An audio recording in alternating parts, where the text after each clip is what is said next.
Hey guys, so this is module 4, okay? So this is the last one that we have that's due um, the 30th by November 30th, okay? So this one is talking about building empathy. And again, we've talked about empathy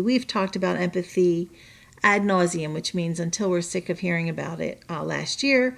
And we've done building better people activities related to empathy, and just most recently, a building better people Nearpod that you were supposed to complete during your split lunch study hall time. And then Dr. Morris came into the classes to talk to you guys all about empathy. So empathy is when I understand what may be going on inside of you. Okay? Self-awareness is when I understand what's going on inside of me. Empathy is when I understand what's going on inside of you. Okay? So we already talked about self-awareness, and that's really an important piece of the kindness puzzle, but it's only a part of the puzzle, right? We can't completely understand kindness until we understand empathy in particular.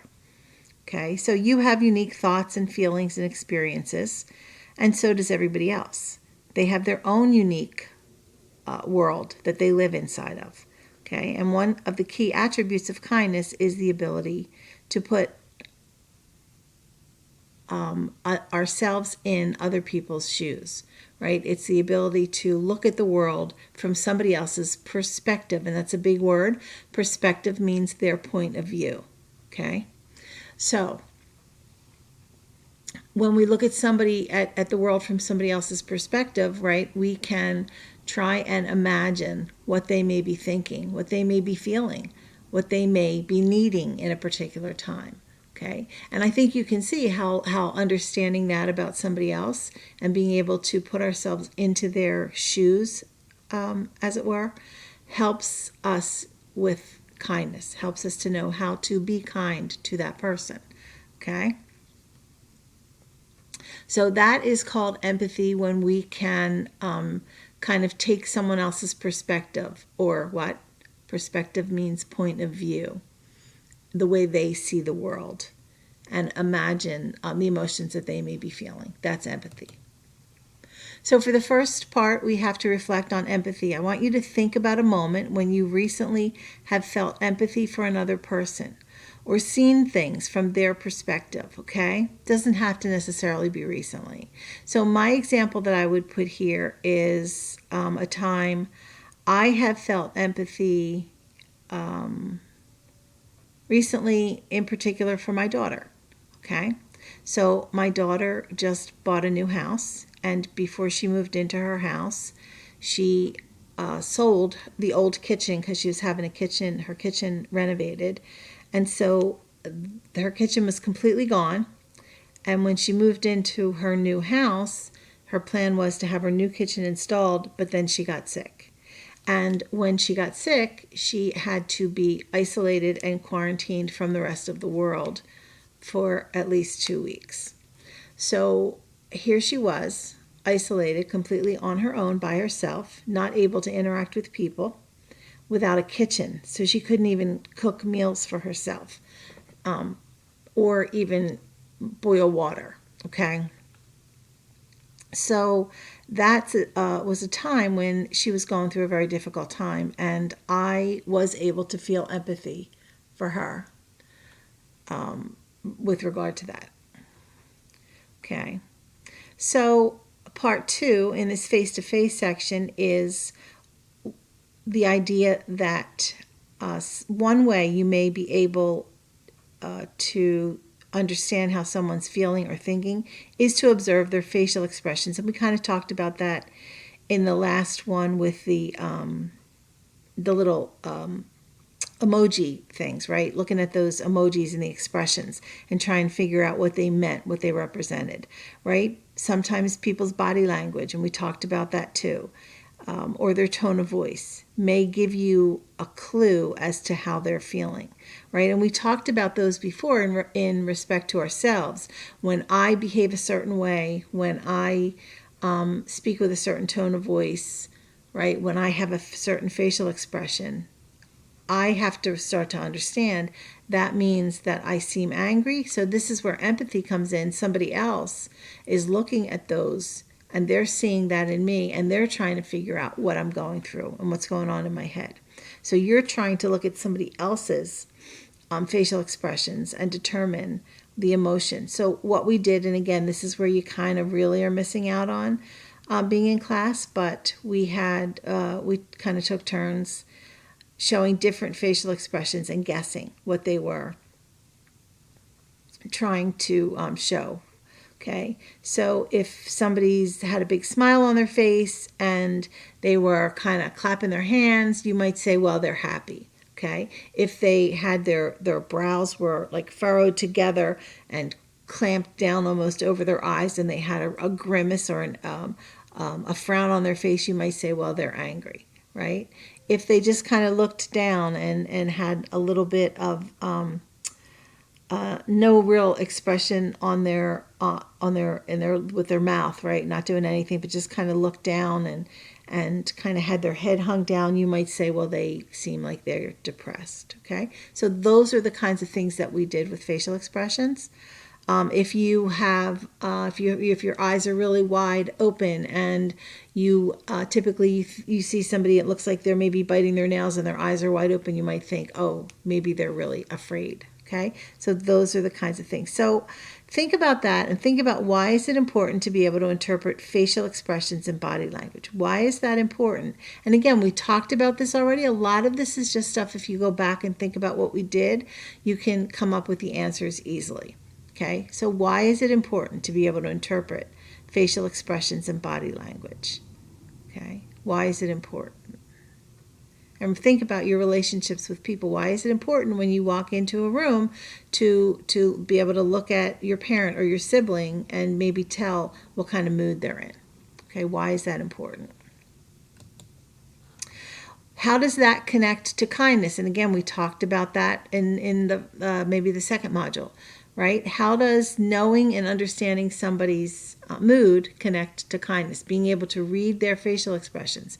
How does that connect to kindness? How does it help you with your thoughts about what you might want to do as far as kindness goes? And then think about this. If you aren't able to see someone's facial expression or body language, what are some ways you can gain enough understanding to have empathy? So what if you can't see their facial expression, right, which quite often we can't now, even when we're in the same room with people because we have masks on. We can see their eyes, but we can't really see the rest of their face.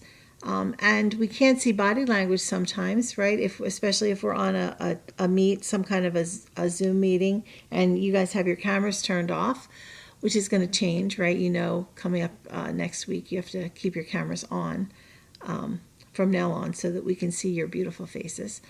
But for now, I can't see your faces or your body language to tell what kind of mood you're in, right? So if I can't do that, how can I gain an understanding of to show empathy? How can I understand what you're feeling, right? Think about your other senses. So I can't see you, but when we are communicating, when I'm asking you to answer me and talk to me, I can still, what? Okay? Use that. So now we want to move on to understanding what kinds of thoughts and emotions other people are experiencing, right? We can talk with other people who are willing to share what's going on under the surface. So there are people in our lives who are willing to talk to us about what's going on inside them. All right. So in this activity, you're going to map your feelings to behaviors and share your insights with others. So basically what happens is when you map something, it basically means that you kind of lay out the path, right? The direction. So you think about in Google Maps, when you're looking for an address, they give you the street by street, the drawing of it, the path you have to take, but you can also get a written out list of the directions, right? When we write stories, we do story mapping. which is basically brainstorming thrown into it's what we use graphic organizers for when we're writing to map out our stories. And we talked about we learned about the plot diagram, right? That's a map to show us how to plot out a story and the important things and where to put the important things in a story that we may be writing, and or to help us understand what's happening in something we may be reading. Okay. So you're going to complete the following sentences and think about your thoughts, your facial expressions, your body language, your posture, your tone of voice, and your actions. Okay, so you're going to think about all those things as you answer these questions. When I'm feeling angry, and we did this together in class, we all kind of brainstormed different ideas about how people act when they are feeling angry. So when we go back and we look at we're looking for how you feel, what you think about, what you look like, your facial expressions, your body language, your posture, your tone of voice. Okay, so some people when they're angry, they get very almost they're very volatile. They get very animated when they're angry, right? There are people who kind of throw things, and there are people who stomp their feet. There are people who when they're angry they want to get in your face and they want to argue because they want to prove that they're right. Okay, they're very, very physically active when they're angry. There are other people when they get angry they shut down. They just don't want to be bothered. They don't want to argue. They just want to go in their room and get over it. Okay, so those are two different ways that people react when they're angry. Okay. How about anxious? It's the same kind of thing. There are people who when they're anxious or nervous about something, right, they get very physical. They might tap their fingers or tap their feet or move their body around. They might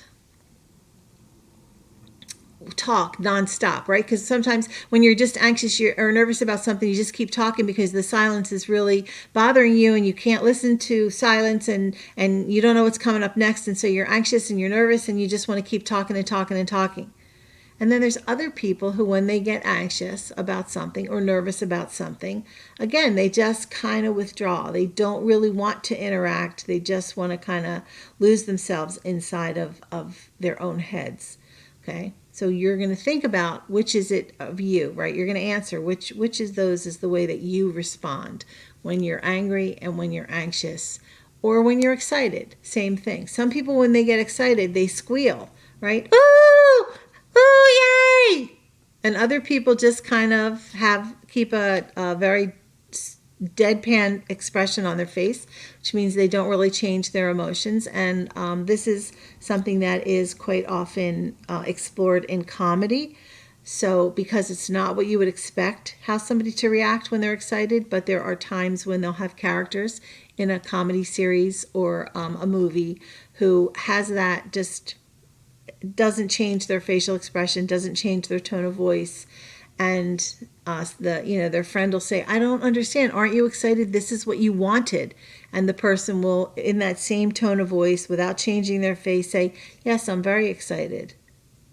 And that's funny because it's ironic because it's the opposite of what you would expect somebody to act. But there are people who are like that, who just don't show their emotions the same way other people. So again, you're going to talk about yourself. Are you a person when you're feeling excited that you go overboard and you show everybody, or are you just a person who appreciates what you have, but you're not necessarily going to demonstrate that to the world? Okay.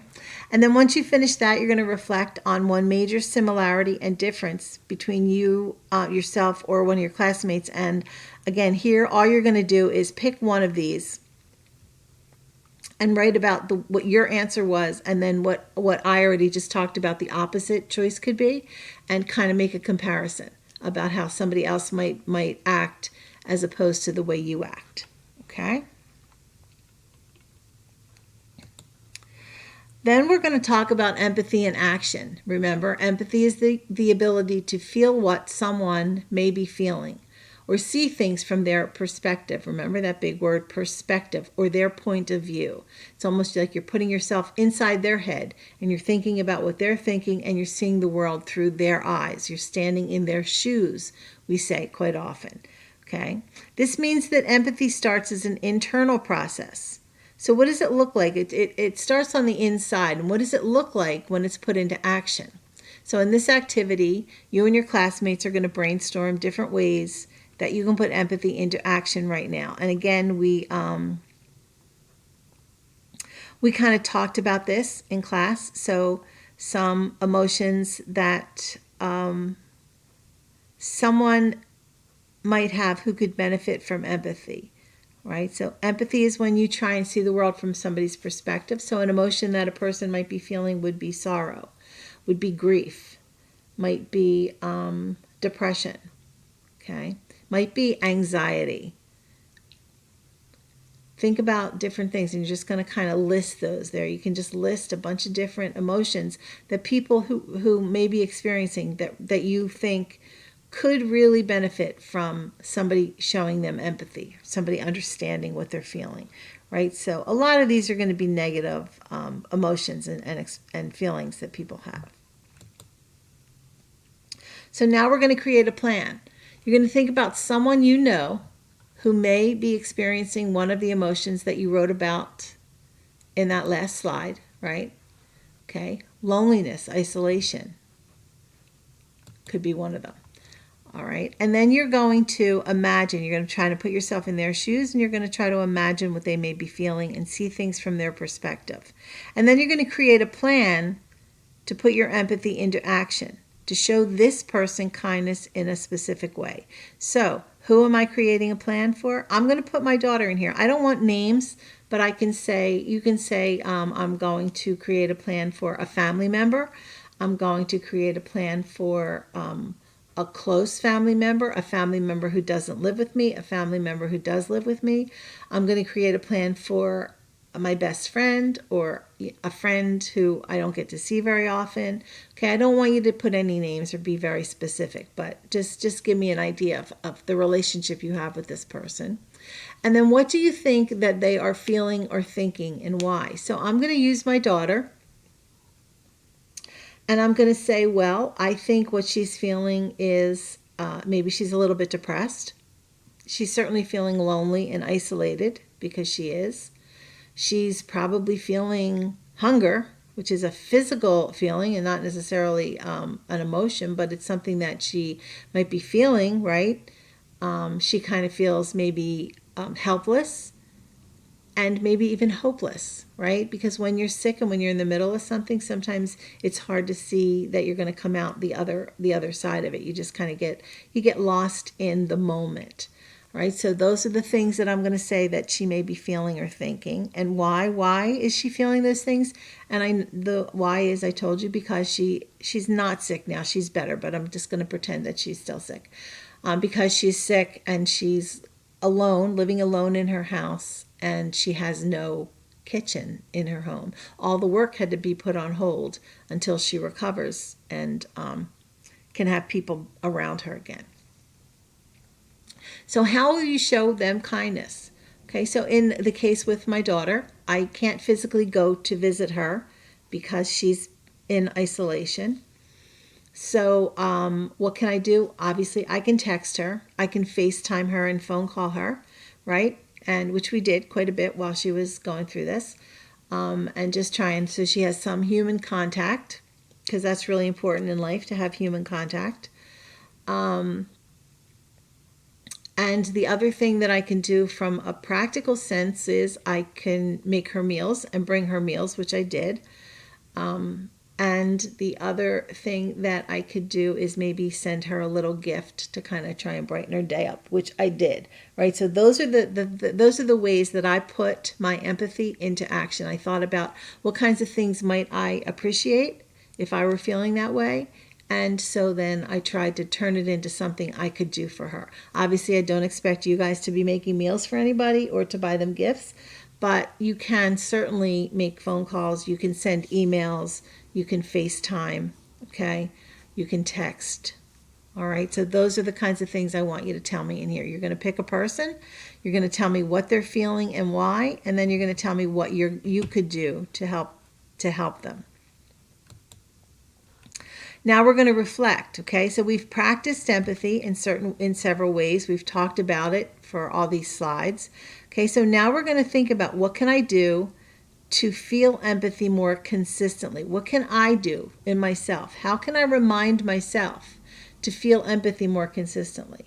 And again, it's something that takes practice. It's not something that just comes naturally to us necessarily.